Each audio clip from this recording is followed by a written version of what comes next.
బైక్స్లో clutch పూర్తి close చేస్తాను, కానీ లాక్ అయిపోయి పడిపోతుంది, ఇట్లా ఇలా వెళ్ళిపోతుంది. సో క్లచ్ పూర్తి క్లోజ్ చేయకుండా మనం ఫ్రంట్ బ్రేక్ డెలిబరేట్గా వాడుకోవచ్చు. ఇప్పుడు నేను వాడాను, ఇప్పుడు ఫ్రిక్షన్ జోన్లో ఉన్నది, నేను క్లచ్ ఆపట్లేదు, స్లోగా బండి ఆగిన తర్వాత క్లచ్ లోపల లాగుతున్నాను. అదే ముందే క్లచ్ లోపల లాగుతాను చూడండి. సో బండి ముందే ఇదే అవకాశం ఉంది. హాయ్ అందరికీ నమస్కారం. ఈరోజు ఈ వీడియోలో మనం ఫ్రిక్షన్ జోన్ గురించి చూద్దాం, ఇంకా దాని front brake, slow speed correlation, friction zone ఎలా పనిచేస్తుందో చూద్దాం. ఫస్ట్ మనం ఫ్రిక్షన్ జోన్ గురించి చూద్దాం. ఇది అందరికి తెలిసిందే, నేను స్లో చేస్తున్నా. ఓకే, ఇప్పుడు నేను వితౌట్ యాక్సలరేషన్ బండి ముందుకు లేదు. This is friction zone. So బండి ఎప్పుడైనా ఆపాలంటే పూర్తిగా వెనక్కి లాగని అవసరం లేదు. Friction zone in and out చూడండి, in out, in out, in out. So ఇది ఇలా అయిపోయిందా? సో ఇది మోస్ట్లీ అందరికి తెలుసు. రీసెంట్లీ నేను అబ్జర్వ్ చేసింది ఏంటంటే, యూటర్న్స్లో లేకపోతే స్లో స్పీడ్ మాన్యువర్స్లో ఫ్రంట్ బ్రేక్ వాడచ్చా లేదా? ఫ్రంట్ బ్రేక్ ఏంటంటే ఎక్సెస్ ప్రెషర్ ఉంటుంది. ఎప్పుడు ఎక్సెస్ ప్రెషర్ అంటే దాన్ని మనం క్యాలిబ్రేట్ సరిగా చేసుకోలేకపోతే ఎక్కువ ప్రెషర్ పడుతుంది. ఇప్పుడు ఏంటంటే అడ్వెంచర్ బైక్స్కి ఎక్కువగా మనకి సస్పెన్షన్ లాంగ్ ఉంటుంది కాబట్టి మనం డైవిన్ అయ్యే అవకాశం ఎక్కువ ఉంటుంది.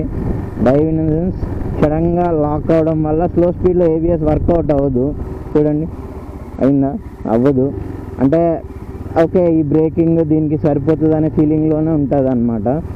ఇక్కడ మనం ఏం చేస్తామంటే, స్లో స్పీడ్లో ఫ్రంట్ బ్రేక్ వేసినప్పుడు ఒకసారిగా హ్యాండిల్ మొత్తం లాక్ అయ్యి బరువంతా ఒక సైడ్ పడుతుంది. ఇప్పుడు నాలాంటి షార్ట్ రైడర్స్ స్లో స్పీడ్లో ఫ్రంట్ బ్రేక్ వేసి లాక్ అయితే చాలాసార్లు పడిపోయాను. నేను కూడా 2-3 టైమ్స్ పడిపోయాను అన్ఎక్స్పెక్టెడ్గా.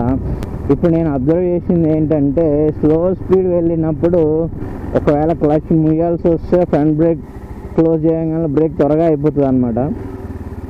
అంటే ఫ్రంట్ బ్రేక్ క్లోజ్ చేసి ఇంజన్ బ్రేకింగ్ పోతుందనే మ్యాటర్ కాదు, కానీ మోర్ ఆఫ్ ఏం చెప్పచ్చు, మోర్ ఆఫ్ ఇక ఫార్వర్డ్ మోషన్ ఉండదు కాబట్టి ఫ్రంట్ బ్రేక్ ఈజీగా ఫాస్ట్గా పడిపోతుంది. సో ఇప్పుడు నేను 2 రకాల బ్రేక్ చూపిస్తాను. 2 రకాల బ్రేకింగ్స్, 2 టైప్స్ ఆఫ్ బ్రేకింగ్ ఇక్కడ. ఒకటేమో ఇప్పుడు నేను ఫ్రంట్ బ్రేక్ వేస్తున్నా కదా, స్లోగా వేస్తాను విత్ క్లచ్ క్లోజ్, డైవిన్ అవుతుంది. సో బ్రేక్ త్వరగా లాక్ అవుతుంది. అదే ఇప్పుడు నేను ఫ్రిక్షన్ జోన్లో ఫ్రంట్ బ్రేక్ వేస్తాను, మీరు చూడండి ఆ డైవిన్ ఎంత స్లోగా అవుతుంది. ఫ్రిక్షన్ జోన్, ఇప్పుడు ఫ్రిక్షన్ జోన్ పెట్టుకున్నా, స్లోగా అవుతుంది. సో ఇది లాక్ అనేది చాలా తక్కువ అనమాట. కానీ మళ్ళీ అబ్జర్వ్ చేయండి, ఇప్పుడు ఫ్రిక్షన్ జోన్లో ఉన్నది, నేను క్లచ్ ఆపట్లేదు, స్లోగా బండి ఆగిన తర్వాత క్లచ్ లోపల లాగుతున్నాను. అదే ముందే క్లచ్ లోపల లాగుతాను చూడండి. సో బండి ముందే ఇదే అవకాశం ఉంది. అయినా కూడా మన ఫ్రంట్ బ్రేకింగ్ స్క్వీజింగ్ చేయాలి, దాంట్లో ఉంటుంది మోస్ట్ ఆఫ్ ద ఫ్యాక్టర్. కానీ ఇంకోటి వచ్చేసి, ఫ్రంట్ బ్రేక్ చేసేటప్పుడు మ్యాక్సిమం స్ట్రైట్ లైన్లో చేయాల్సి వస్తుంది. మ్యాక్సిమం బ్రేకింగ్ చూడండి, మ్యాక్సిమం బ్రేకింగ్ ఎంత చేసినా ఏం కాదు, ఫ్రంట్ స్ట్రైట్ లైన్లో. కానీ రొటేట్ చేసినప్పుడు చేస్తే ఏంటంటే సరిగా ఫార్వర్డ్ మోషన్ లేకపోతే బ్రేకింగ్ త్వరగా అయిపోతుంది. సో ఇప్పుడు ఈ ఫ్రిక్షన్ జోన్ ఏం చేస్తుంది అంటే, ఫ్రంట్ బ్రేక్ని కొంచెం డెలిబరేట్గా ఇన్ఎఫెక్టివ్ చేస్తుంది.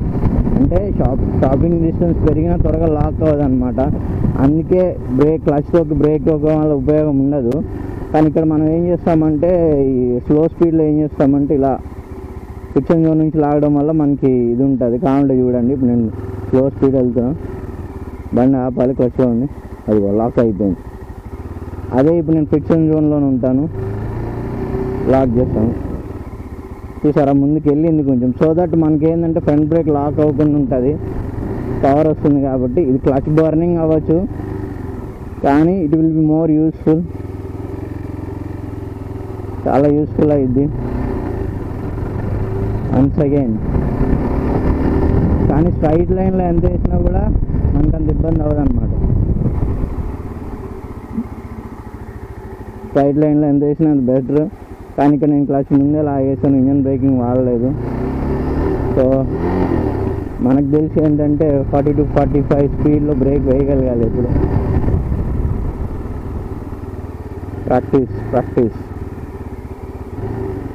Boom boom boom. ఇప్పుడు నేను రైట్ ఫ్రంట్ బ్రేక్ ఇలాంటి టైంలో వేయడానికి ఇబ్బంది అవుతుంది అనమాట. So practice. సో ఇప్పుడు మీకు అర్థమైంది కదా నేను ఏం చెప్తున్నాను. స్లో స్పీడ్లో ఉన్నప్పుడు ఫ్రిక్షన్ జోన్ వాడుకొని ఫ్రంట్ బ్రేక్ వేయడం మంచిది. క్లచ్ పూర్తిగా క్లోజ్ చేయొద్దు. అడ్వెంచర్ బైక్స్లో మెయిన్లీ అడ్వెంచర్ బైక్స్లో క్లచ్ పూర్తి క్లోజ్ చేస్తాను, ఏదంటే ఇట్లా లాక్ అయిపోయి పడిపోతుంది, ఇలా వెళ్ళిపోతుంది. సో క్లచ్ పూర్తి క్లోజ్ చేయకుండా మనం ఫ్రంట్ బ్రేక్ డెలిబరేట్గా వాడుకోవచ్చు. ఇప్పుడు నేను వాడాను, నేను కూడా భయపడుతున్నా వాడడానికి. రీసెంట్లీ ఒక డ్రాప్ తర్వాత తెలిసింది, టిప్ ఓవర్ అయిన తర్వాత. ఇప్పుడు నేను ఫ్రంట్ బ్రేక్ యూజ్ చేసుకుంటున్నా లైట్గా జస్ట్ ఏమంటావు జస్ట్ ఫెదరింగ్ అనమాట, ఫెదరింగ్ ఫ్రంట్ బ్రేక్. ఇక్కడ కూడా చూడొచ్చు మళ్ళీ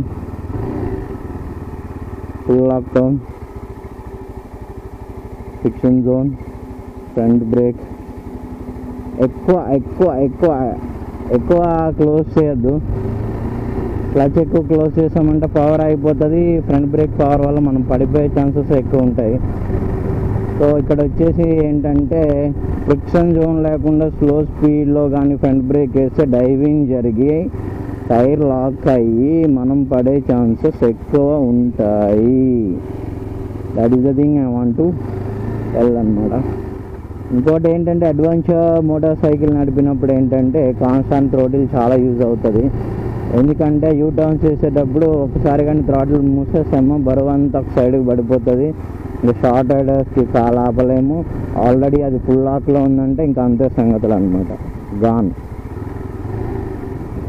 ఇప్పుడు నన్ను అబ్జర్వ్ చేయండి, ఆర్పిఎం కూడా అబ్జర్వ్ చేయండి. ఇట్స్ అరౌండ్ 2000 కన్నా తక్కువ ఉంది. Full handle lock. మనం అక్కడ చూస్తే మీకు ఆర్పిఎం కనిపించకపోవచ్చు, లీన్ చేయలేదు. ఇప్పుడు నేను ఇట్ విల్ బి అరౌండ్ 2 పైనే ఉండేటట్టు చూసుకోవాలి, అప్పుడు యూజ్ అవుతుంది అనమాట. మీరు కూడా పార్కింగ్ స్పేసెస్లో కానీ ఎక్కడైనా స్లో ట్రాఫిక్లో యూజ్ చేసేటప్పుడు ఫ్రంట్ బ్రేక్ వాడాల్సి వస్తే భయపడద్దు. The only tip we can do is not to close the clutch completely. Clutch కంప్లీట్గా క్లోజ్ చేయకపోవడమే మనం చేయాల్సిన ఫస్ట్. ఇది ప్రాక్టీస్ చేయాలి బాగా. Do not close clutch completely. Friction జోన్లో ఉండేటట్టు చూసుకోండి, in and out. Then front brake వాడినా అదంత ఎఫెక్టివ్గా ఉండదు అనమాట, అంటే లాక్ అయ్యేంత ఎఫెక్టివ్గా ఉండదు. ఇప్పుడు ఫ్రంట్ బ్రేక్ వాడి తిప్పుకోవచ్చు. లో స్పీడ్లో ఏంటంటే friction zone, braking, constant throttle ఇవి లేకపోతే you can't handle this big bike. Will be very difficult అనమాట. అదే వీడియో ప్రాక్టీస్ చేయండి మీరు కూడా. లో స్పీడ్ మాన్యూవర్స్లో చాలా యూజ్ అవుతుంది. స్క్వీజింగ్ రావాలి, స్క్వీజింగ్ వచ్చాక మనకి ఫస్ట్, తర్వాత ఈ ఫ్రిక్షన్ జోన్ బ్రేకింగ్ ఈజీ అవుతుంది. కానీ కొంచెం ఇనిషియల్గా ఫస్ట్ ముందు వెళ్తుంది. You to take practice in it. So then see you soon.